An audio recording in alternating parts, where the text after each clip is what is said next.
షాబాద్ రైతు దీక్ష సభలో కేటీఆర్ కీలక వ్యాఖ్యలు చేస్తారు. త్వరలో తెలంగాణలో ఉప ఎన్నికలు రానున్నాయని చెప్పారు. 10 నియోజకవర్గాల్లో 2025లోనే ఉప ఎన్నిక రాబోతుందన్నారు. ఉప ఎన్నికల్లో గులాబీ జెండా ఎగరబోతుందని జోస్యం చెప్పారు. కేటీఆర్ 360 రోజులు జైల్లో పెట్టినా భయపడే ప్రసక్తి లేదన్నారు.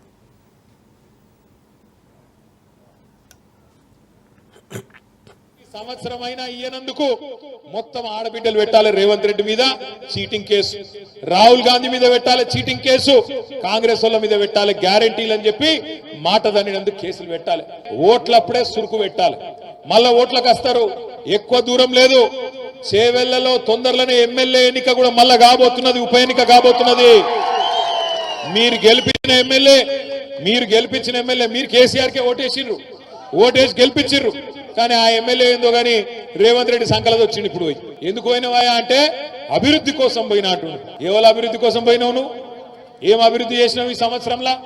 రైతు బంధు ఇచ్చినవా? లేకపోతే ఆడబిడ్డలకు నెలకు 2500 ఇచ్చినవా? తులం బంగారం ఇచ్చినవా?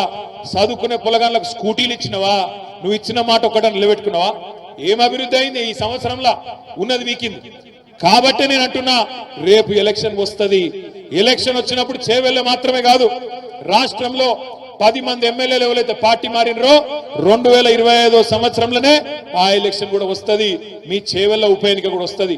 బుద్ధి చెప్తామా కాంగ్రెస్ పార్టీకి? ఏం పేరు నీ పేరు? నా పేరు జక్కన్ రత్నమ్మ. తెచ్చుకున్నా 5,000 తెచ్చుకుంటే మాపి కాంగ 5,000 మాపి అయినాయి. మళ్ళా తెచ్చుకున్న లోన్. అబద్ధం ఎందుకు, నిజం చెప్తా. మా ఊరికి బస్సు లేదు. మేము ముసలాళ్ళము అన్న కింద పేరొచ్చి పడి వస్తాము. మా ఊరికి బస్సు అన్న వస్తుంది. మా ఊరికి బస్సు రావాలి, లేకుంటే ఓటు వేసారు. అట్లా కాదు, ఎవరికే ఓటు మరి మార్పు అని వచ్చే కదా వాడు కేసీఆర్ సార్ కేస్తాను.